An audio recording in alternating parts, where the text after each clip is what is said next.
Bonjour à tous et bienvenue pour une nouvelle vidéo de présentation des éditions Yovana en compagnie d'Hélène Honora. Merci Hélène pour ton accueil. Et donc cette vidéo s'inscrit dans le cadre d'une invitation de la médiathèque Aimé Césaire de Castelnau-le-Lez et plus particulièrement de Dominique Laporte dos Santos que nous remercions.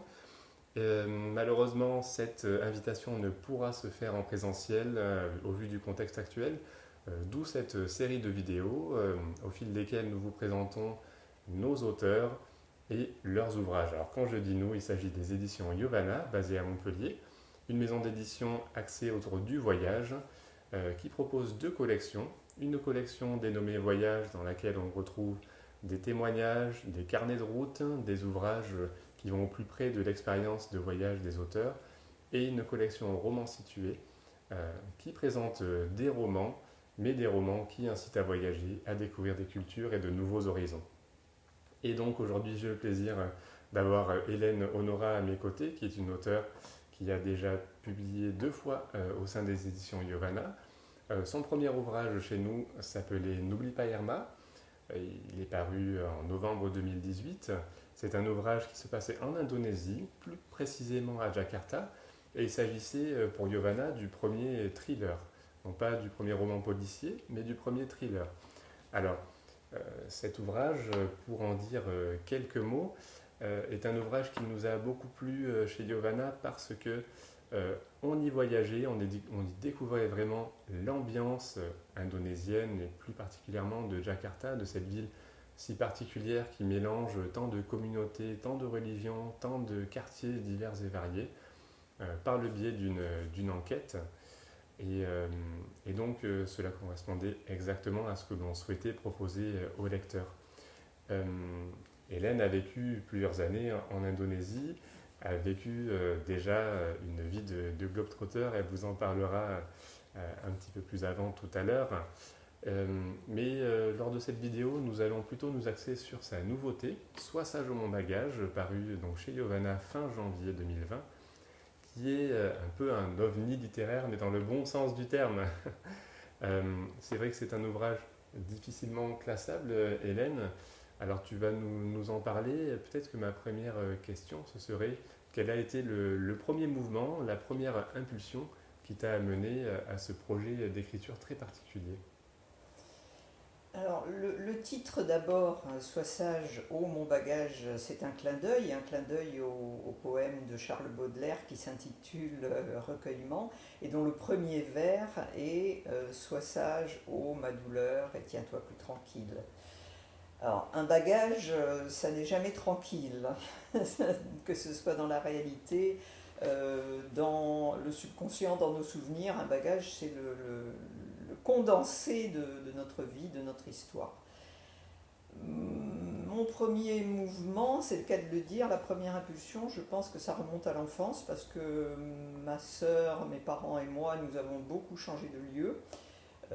Arcachon, où je suis née, Mont-de-Marsan, dans les Landes, puis l'Algérie, Oran, où nous sommes restés plusieurs années, au retour Bordeaux, Cannes, et puis toutes sortes de lieux transitoires, des pensions de famille, des hôtels meublés, des appartements, avec ma mère en particulier, mes parents se séparaient.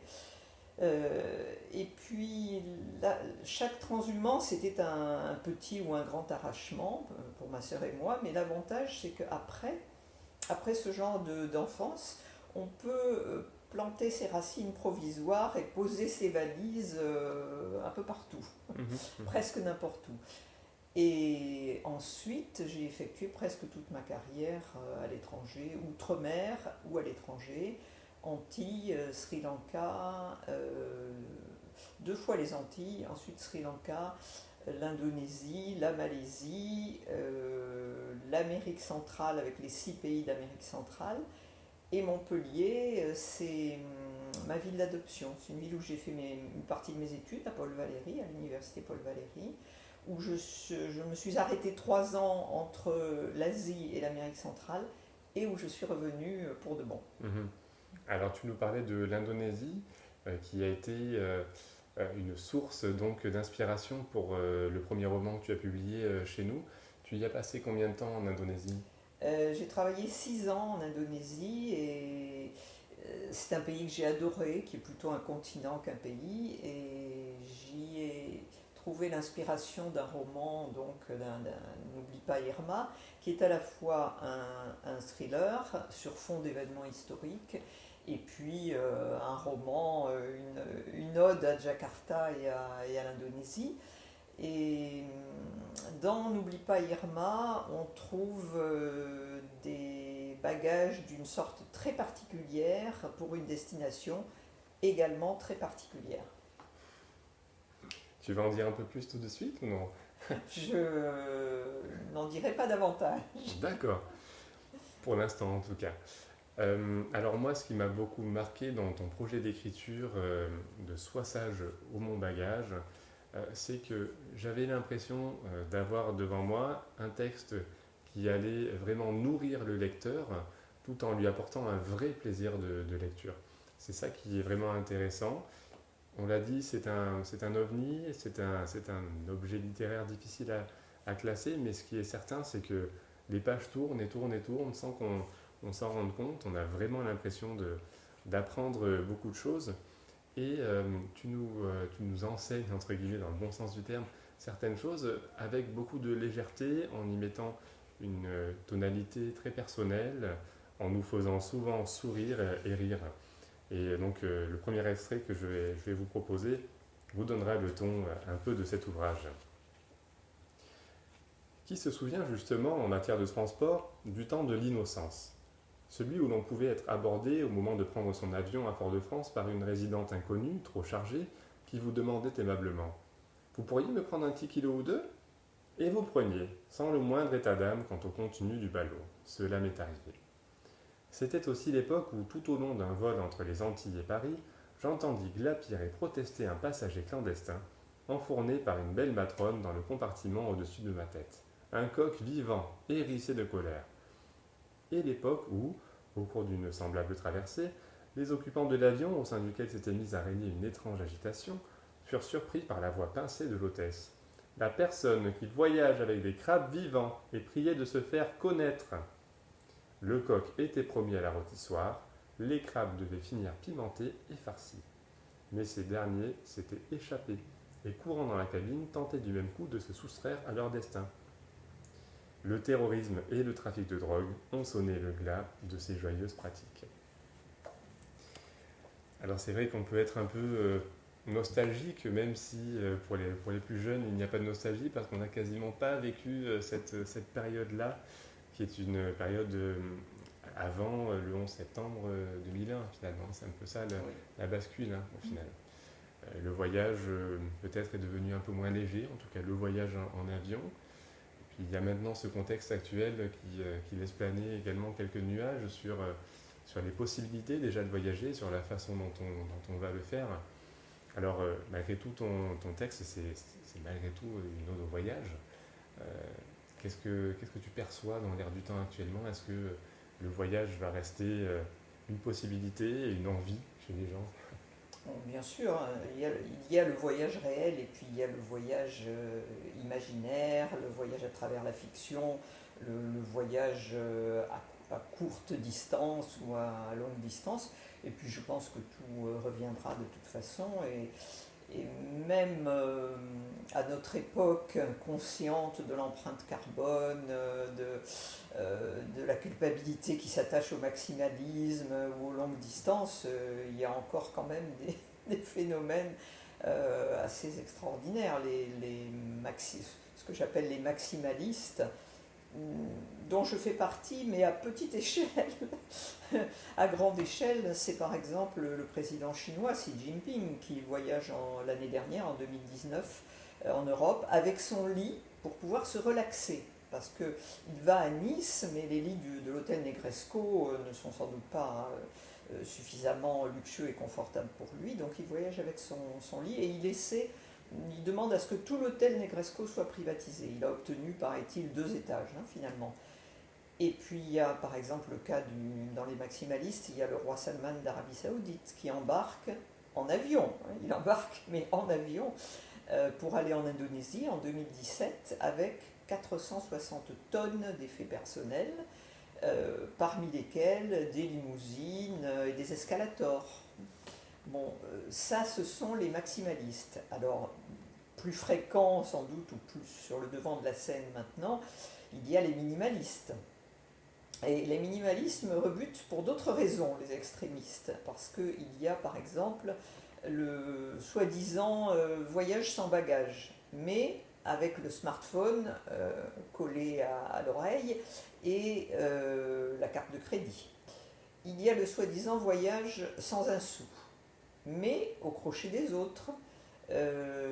Les policiers, la police balinaise, depuis quelque temps, depuis l'année dernière aussi, 2019, ont commencé à prendre des sanctions contre les touristes européens qui mendient auprès des habitants, beaucoup plus pauvres qu'eux, pour pouvoir continuer leur voyage. Alors, ce genre de minimalisme n'est pas pour moi. Alors, j'ai en tête également la distinction que tu fais en termes de randonnée cette fois-ci entre le mulet et la mule ou le mule. Alors, Le mule. de quoi s'agit-il? C'est mon meilleur ami qui m'a indiqué un site justement où les randonneurs font assaut, font des compétitions de à qui voyagera le plus léger, la brosse à dents à canon scié, qui pourra enlever quelques grammes de plus à son bagage. Et alors, il y a le marcheur ultra léger, le mule, et puis le mulet, c'est le marcheur ultra lourd et têtu, qui est à l'opposé du premier. Alors finalement, c'est vrai que peut-être que cet extrême-là est risible, mais dans l'idée, lorsqu'on voyage plus léger, on peut aller plus loin. On peut estimer que l'équation est là. Est-ce que c'est toujours vrai ou pas? Pas forcément, parce qu'il y a la question des porteurs également. Oui, au 19e, la grande différence, je pense, c'est que l'intendance suivait. Les gens allaient très loin et de façon très courageuse pour les explorateurs de l'Afrique, de l'Asie, etc. Mais il y avait toujours, d'une part, les porteurs qui portaient les bagages et quelquefois les personnes elles-mêmes. Et puis, il y avait en général, au départ et à l'arrivée, un majordome, une femme de chambre, enfin plusieurs, un valet comme Passepartout dans Le Tour du Monde en 80 jours, c'est le valet français qui s'occupe de l'intendance. Et sinon, il y avait très souvent une épouse dévouée qui se chargeait de faire et de défaire les malles. Alors je crois que toi, lorsque tu ramenais des choses de tes voyages, tu te chargeais toi-même de les transporter, de les ramener à Montpellier peut-être. Je vois que tu as quelques objets devant toi qui vont permettre à ceux qui nous regardent de savoir si tu es plus minimaliste ou maximaliste. Je suis maximaliste et dans le genre catastrophique parce que je ne tombe amoureuse que de choses de ce genre en voyage, c'est-à-dire ça c'est un cube en onyx que j'ai acheté en Amérique latine dans un sac à dos, ça pèse bon poids, plus d'1 kilo dans un sac à dos et je l'ai rapporté. Pire, à la fois encombrant et lourd, il y a ce genre de choses. Un vase en verre mercurisé, hecho en Mexico, comme une très grosse boule de Noël, merveilleuse. Et puis en termes de culpabilité des maximalistes, il y a cette très jolie coupe dans un alliage achetée au Népal qui rend, on ne peut pas résister, qui rend un son divin quand on lui donne une chiquenaude. Et ça, j'étais avec une amie et un ami au Népal et on achetait ce genre de choses. On avait honte de les mettre dans nos sacs parce qu'on avait des porteurs, donc on les enfouissait dans des chaussettes et on essayait de les oublier au fond des sacs. Donc tu fais partie de ces gens qui n'ennuient pas en racontant leur voyage. Preuve en est. J'espère. Car je fais référence à l'ouvrage de Mathias de Bureau que tu cites dans Sois sage ou bon bagage, de l'art d'ennuyer en racontant ses voyages. Alors c'est intéressant de proposer une citation de cet ouvrage très drôle et qui a salué notamment Sylvain Tesson. Déclarez le contenu de votre sac à dos. Une flûte de pan, un poignard, un hamac, une bombe à ours et quelques slips suffisent pour l'essentiel. Vous préférez vous déplacer le plus léger possible. Vous prenez le bus comme les locaux, vous mangez comme les locaux, vous faites popo comme les locaux. Dévoilez vos petits secrets de camouflage et de confort, comme un lit en corde, une brosse à dents végétale acquise sur un petit marché soudanais. Il y a de quoi sourire, effectivement. Alors, peut-être en contrepoint, nous pouvons également citer Charles Dantzig dans son encyclopédie capricieuse du tout et du rien.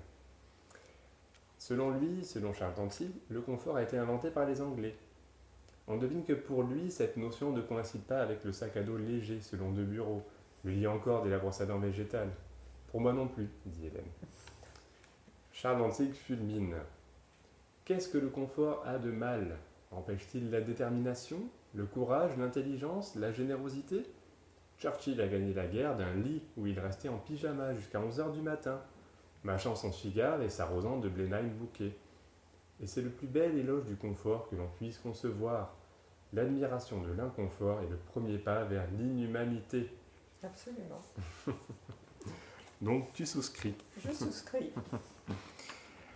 Alors, comme nous l'avons vu, c'est vrai qu'on sourit et on rit beaucoup au fil des pages de Sois sage au mon bagage. Mais il y a également une partie un peu plus sombre parce que tu n'as pas voulu omettre de parler des exilés, des réfugiés, de ceux qui ne voyagent pas mais qui sont déplacés et donc avec leur possession. Alors peut-être en préambule de ce chapitre-là, tu peux nous expliquer ce qui, selon toi, nous lie à nos bagages. Qu'est-ce qui fait que l'on peut parler intelligemment de l'être humain en parlant de son bagage finalement? Mon opinion, mon sentiment, c'est que les animaux ont un langage. Toutes les espèces ont un langage. Il n'est pas articulé comme le nôtre, mais il est prouvé que les dauphins, les singes, etc., ont tous, même les abeilles, ont un langage. En revanche, l'être humain, le besoin de transporter quelque chose avec soi, c'est vraiment un trait qui appartient à l'être humain. Un animal ne va pas transporter son vestiaire ou traîner sa bibliothèque comme le fera un humain, même si la bibliothèque maintenant est intégrée dans un smartphone. Et en cas de catastrophe, d'incendie, d'inondation, de guerre civile, un animal ne va pas chercher quel est l'objet le plus précieux à ses yeux, pas forcément en termes de valeur marchande, quel est l'objet qu'il va sauver dans sa fuite, tandis qu'un humain le fera. Effectivement. Et donc, ces chapitres un petit peu plus sombres qui clôturent ton livre sont l'occasion de retracer des destinées assez tragiques, notamment au cours du XXe siècle. Est-ce qu'il y en a qui t'ont particulièrement marqué? Oui, les bagages qui racontent des destins et des destins terribles, ce sont par exemple les bagages des républicains espagnols en 1939, ceux photographiés par Robert Capa qui fuyant les troupes franquistes, franchissent la frontière française. Parfois les enfants sont pieds nus dans la neige. Et le bagage emblématique, c'est la couverture pliée sur l'épaule ou bien la couverture en diagonale, comme ça portée sur la poitrine, qui leur donne des airs d'armée zapatiste. Parfois, il y a un drapeau républicain aussi plié sur l'autre épaule soigneusement. Et puis, il y a les bagages des rapatriés, rapatriés entre guillemets d'Algérie, parce que beaucoup ne connaissaient pas la mère patrie.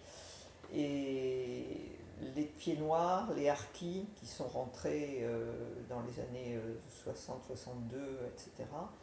Et il raconte un couple de pieds noirs qui dit nous sommes rentrés avec une cage à oiseaux, avec les oiseaux dedans bien sûr, et puis une pendule. Pourquoi une pendule? Eux-mêmes ne le savent pas, n'en sont pas très sûrs.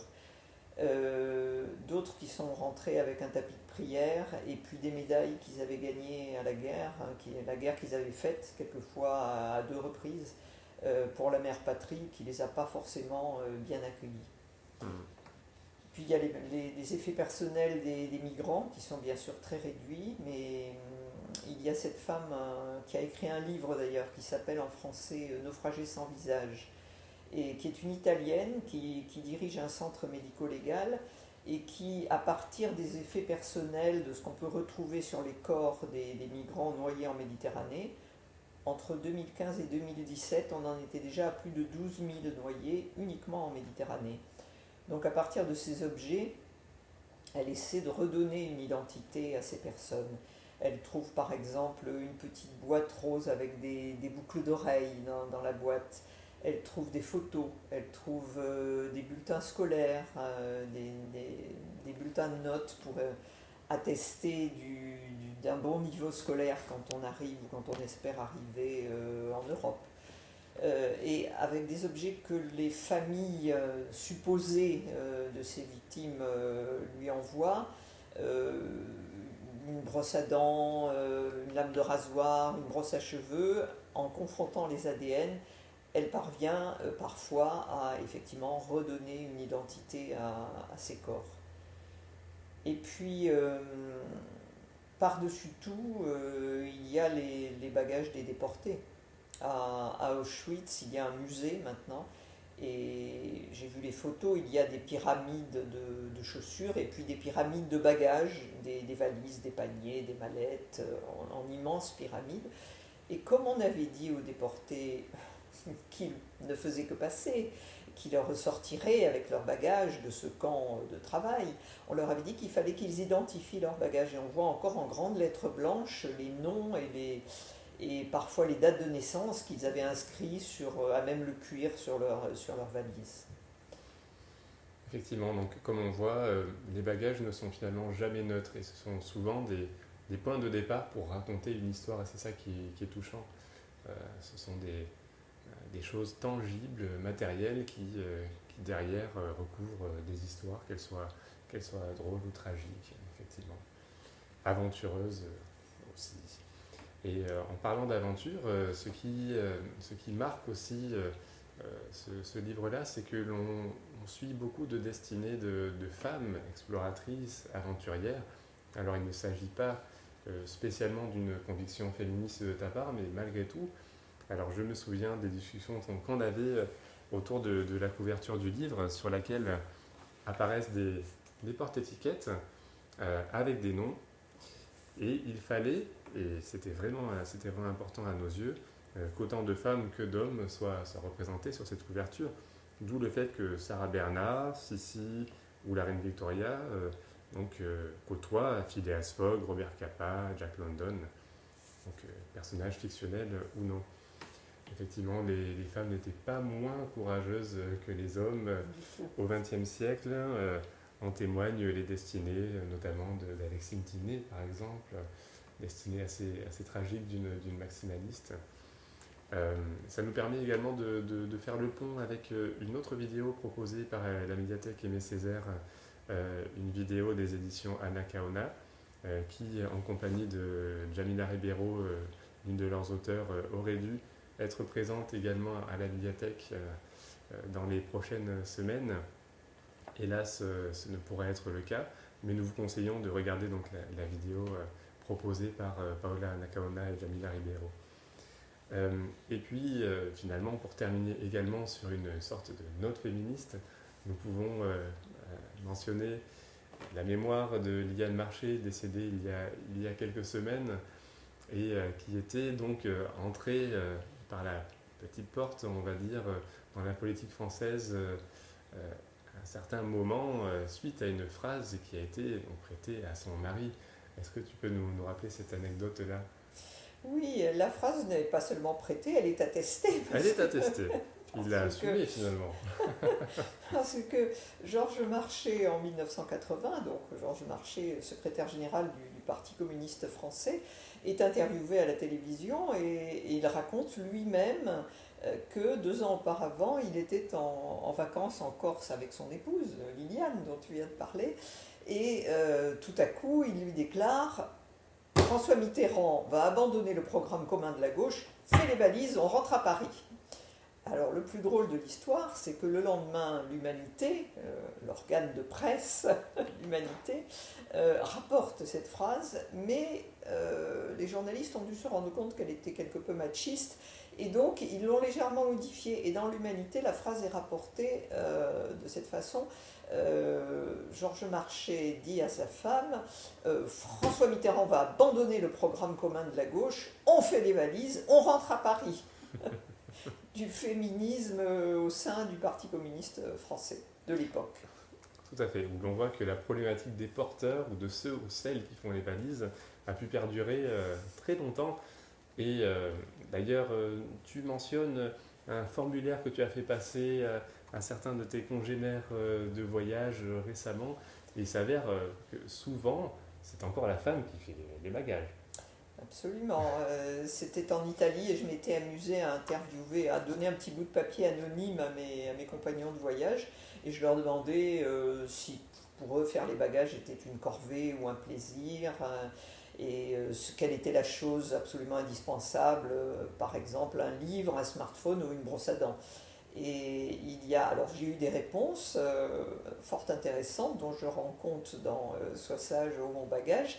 Et il y avait un monsieur qui en a ri d'ailleurs avec nous et qui avait noté en marge pas concerné. Il n'avait jamais fait de bagage de sa vie, c'était son épouse qui s'en occupait, pour tous les deux. Eh bien, c'est sur cette note que nous allons terminer cette vidéo. Nous vous remercions pour votre attention et nous remercions à nouveau la médiathèque Aimé Césaire de Castelnau-le-Lez, Dominique Laporte dos Santos, et nous vous enjoignons à regarder les autres vidéos des éditions Iovana ainsi que de nos autres collègues éditeurs. Merci beaucoup.